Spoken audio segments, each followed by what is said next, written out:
Hello everybody, we are here at Animal Kingdom today, walking from the parking lot. Not a bad parking spot, honestly. We're kind of right at the preferred parking edge, even though we're kind of all the way at the end of that. But honestly, not a bad spot. So we are here today because we are going to be doing something at Animal Kingdom that we've never done before. I mean, we have logged literally thousands and thousands and thousands of hours in the parks. And I think like last I mathed it out not too long ago, and it was like 25,000 plus hours. Surprisingly, there's still a lot of things that we have not done. So I'm excited to give this a shot. I think it's going to be really cool, so stay tuned. We'll check it out together.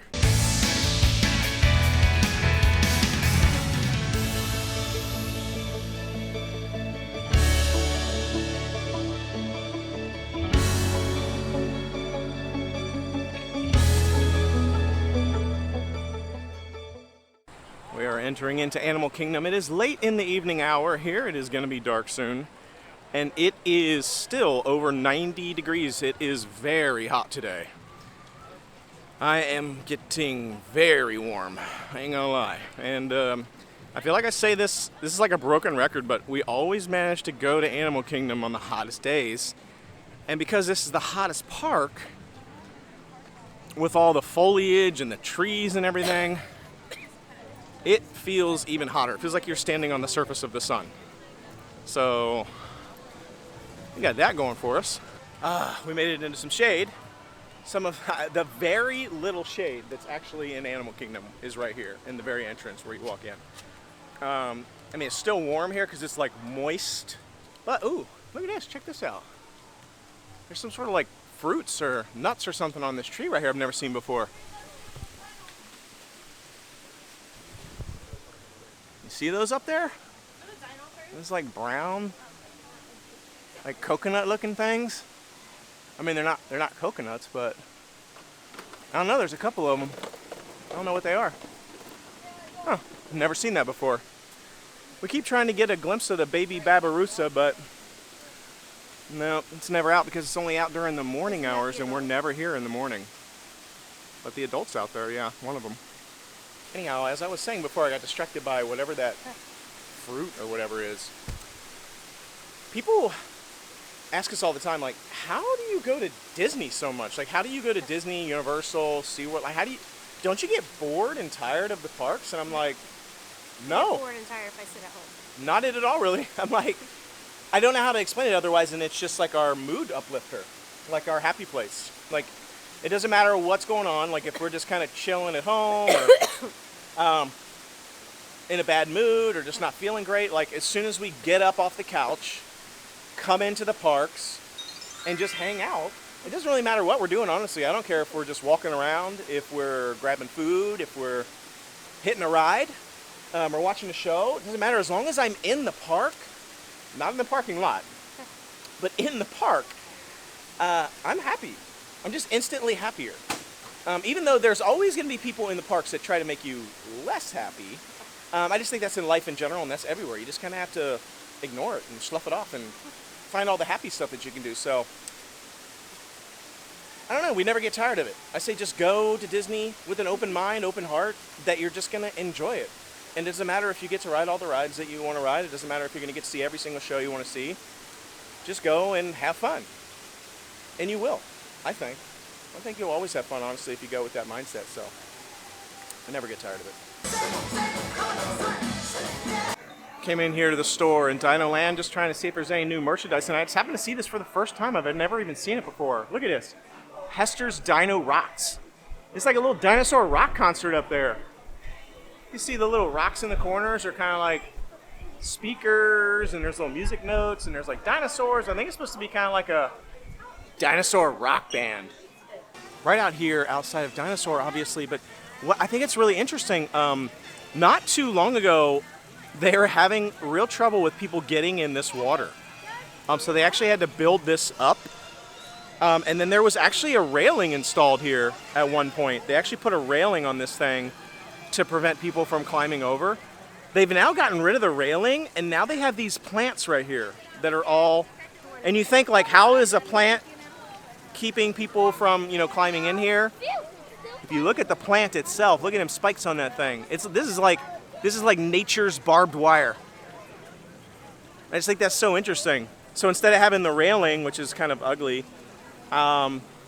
they put all these little plants in there to keep you from jumping in that water. I don't know why we have to put plants there to keep people from jumping in water they're not supposed to be jumping in, but apparently it's needed. So, like a glove. People are probably watching this video saying, "What in the world was that?" But that was a shout out to Nick and Weena. Like a glove. They always be doing that to us. So there, it's back to you. Inside joke, I guess, for all the people watching. Not so much. Not so much. Apparently, this is a day of first for us because something happened on Dinosaur that I've never seen before, and I'm not kidding you. We were just here 2 days ago. Literally, we have ridden that ride 1,000 times. Maybe a million. I don't know. Okay, maybe not a million, but a lot. We've ridden it a ton of times. And I've never seen this before. For anybody who hasn't ridden the ride, this might spoil a little bit for you, but probably not. So at one point in the ride, the big Carnotaurus, like you kind of get stuck in the mud, and then there's this big Carnotaurus reveal where he's like, ah, and it's all scary. And he's always on the right side of the vehicle. Today, now the last time we rode it, he was broken. He was not moving. We were like, well, that's lame, because basically everything was broken in the ride last time we rode it. Like nothing was working. And so this time we went there, and I looked over for the Carnotaurus, like, you know, where the big reveal is, and there was a wall. Like a viney tree, you know, shrubbery wall. Like there was nothing there, and I was like, huh? So then I looked up to the left, and literally like way, way up in the crib was this little head. It's weird. A little Carnotaurus head. It was awkward. And then like it was like strobe lighting. And I just thought that was so funny because that wasn't scary at all. No. So I'm assuming what's happening is they're refurbing the busted normal Carnotaurus, and they have this little backup Carnotaurus in the corner in the crib up in the sky. I mean, it was really far away too. It's not like it was like right there. Yeah, no. And it just looked. It was like off in the distance. I guess that's the backup one or something. Apparently, I've never seen that before. Apparently, I've never ridden it where the big Carnotaurus was on refurb or broken or whatever to the point where they actually had to use the backup. Anyway, it was kind of funny. I wish I would have got it on video, but every time I record inside the Dinosaur ride, I feel like nothing really ever comes out very well in the video, so I should just go back in there and ride it again. But anyway, a day of firsts. Never seen that before. Also never care to see it again, other than for the laugh factor, but it was just weird.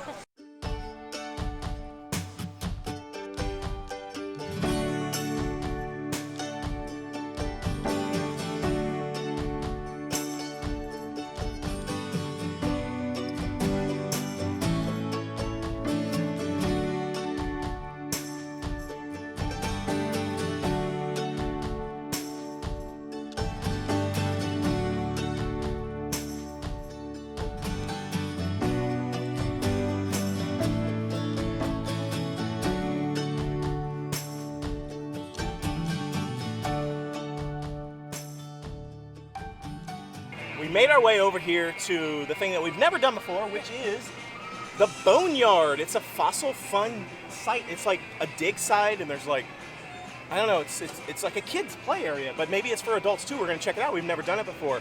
I'm kind of excited to give it a go. It does look like you can go in there as an adult, so I'm glad, because I was kind of worried that we weren't gonna be able to get in because we didn't have any kids. I didn't know if it was going to be like Pteranodon flyers where you like just try to find like a random kid to go and ride the ride with you because you want to ride it so bad, and you can't ride it unless you have a kid, but I think they're going to let us in. So let's go see what it's all about. The first thing I notice here is that the floor is spongy, like the whole floor. Everywhere so far that I've actually went is pretty spongy. This is cool. Got like some small little playground slides here. This is kind of a cool Jeep right here. It looks like it's like stuck in the sand. Because it's just like, you know, dug into this spongy stuff. That's pretty neat. This is kind of neat. It's got like an actual Tyrannosaurus Rex fossil built into this like cave wall here. And it has some information on it too. Tyrannosaurus. 40 feet long, 70 tons. Late Cretaceous period. Some nifty little tunnels back here.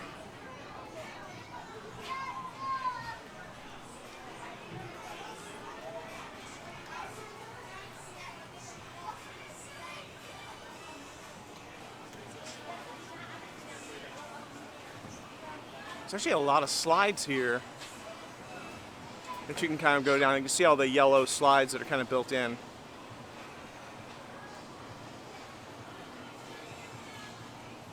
The nice thing about this is that there's all these like netting up here to kind of keep shade, which is nice. I think we're gonna head up this stairway right here. See what this is all about. Now it's hard not to compare this Boneyard with Camp Jurassic at Universal Studios over at Islands of Adventure. So I'm kind of like thinking about that as we're walking through it, what it's like and what the differences are. So far I feel like this feels much more like geared towards little, like very little kids, right? Like preschool to like maybe kindergarten or first or second grade, whereas I feel like Camp Jurassic was maybe for older kids and adults, really. Like I had no problem going through it. It was pretty fun. So I've never been up here, and I've always wanted to kind of walk up here and see what this is all about. And there's a bridge right here that we're going to go across. So this is the actual bridge and walkway that you walk under to get into Dino Land. And that's an actual Brachiosaurus or Brontosaurus. I forget. But it's actually modeled after a real fossil that was found in, I believe, Chicago in 1990. I don't know. I'll look at it. So I don't know. Let's walk across this bridge. Oh, there's the Brontosauruses behind here. Yeah, check it out. We're on the bridge. Pretty good view.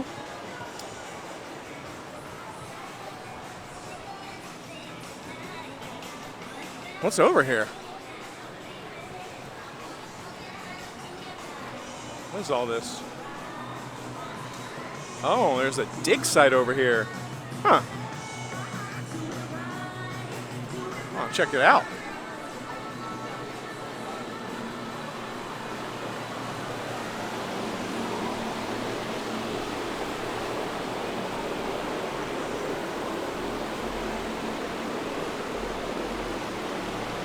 Nice. So it looks like there's a bunch of buckets here. This is like gravel / sand here. And it looks like there's a bunch of fossils maybe built in here that you can dig for and uncover. You can see this big fossil here that's being worked on, it's being uncovered. They got plenty of buckets and little shovels and stuff. It's kind of cool. I just happened to notice that there's this sort of like box here, this cage. It's got all these tools and stuff in it, and I happen to notice that it says Dino Institute down there. If you can kind of see in there. Dino Institute, which is obviously the institute for the dinosaur ride. So they kind of brought that into this right here. So that's neat. Stegosaurus crossing, Tyrannosaurus, beware Tyrannosaurus Rex ahead. Kind of neat. So the giant fossil, did you see the giant fossil in there? Did you see what it said it was? It said that it was not a dinosaur.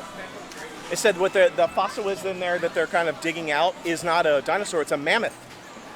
It said 10,000 years ago, a big woolly mammoth is in there. So that's kind of neat. I guess I should have known that by the giant tusks that you can see over there.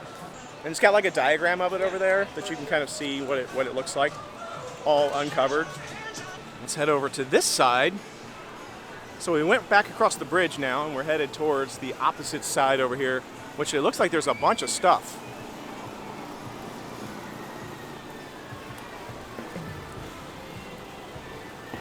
I want to go over there in the middle in a minute here. That looks kind of neat in there.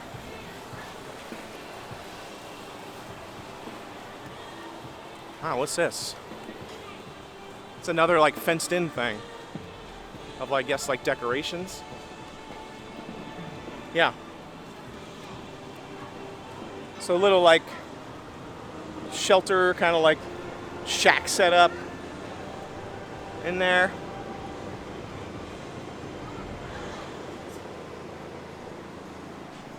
Got some chairs.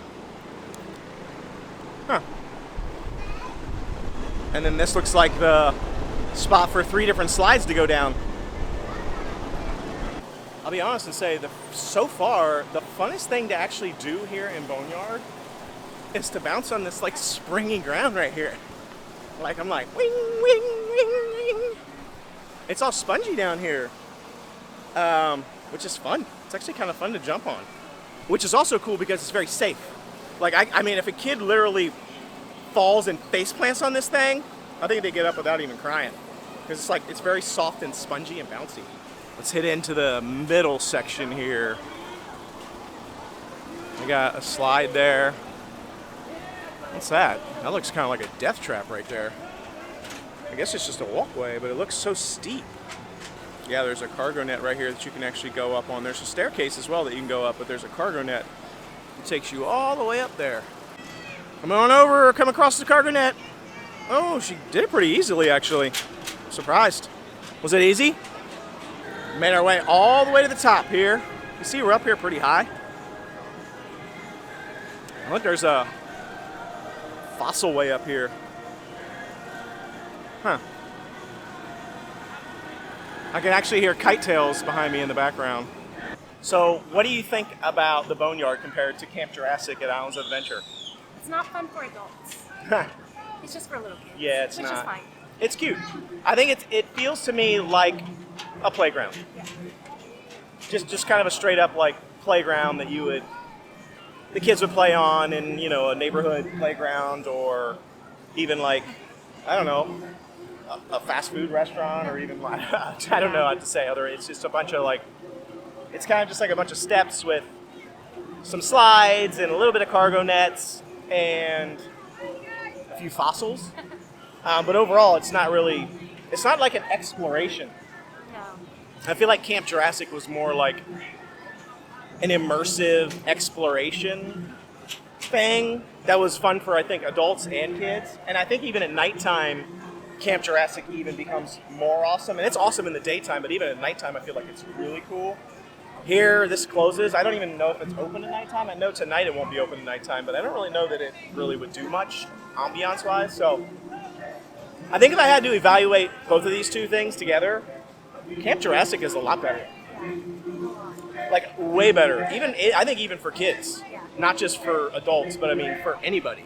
I think it's cool. It's got like exploration. It's also got slides. It's got some challenging things to climb up too. Yeah.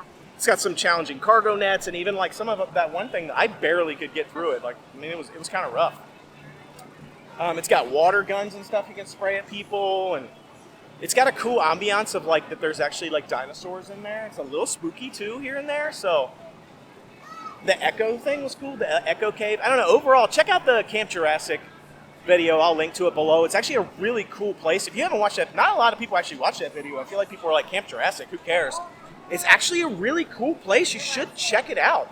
I think it's vastly superior to this, but this is also cool, so I would say give it a shot. It's kind of a nice place. I mean, I see a lot of adults down there hanging out in the shade, just kind of chilling while their kids are playing, so it's fun, it's safe. I think it's a neat place to give it a try. Awesome day here at Animal Kingdom. I thought it was a lot of fun. Yeah. It was a lot of fun. Yeah. I will say the Boneyard was interesting. I thought it was Yeah. cool. It was cute, but I do think Camp Jurassic is better, but it's still pretty cool. We knew it was here, but we've never done it before. Didn't know what it was all about. I'm glad we tried it. I had no clue that there was a thing like that. So it's really cool. Hopefully you've enjoyed this episode. We will see you again tomorrow. Until then, the Noble Way. It's the easy way. Bye-bye, everybody.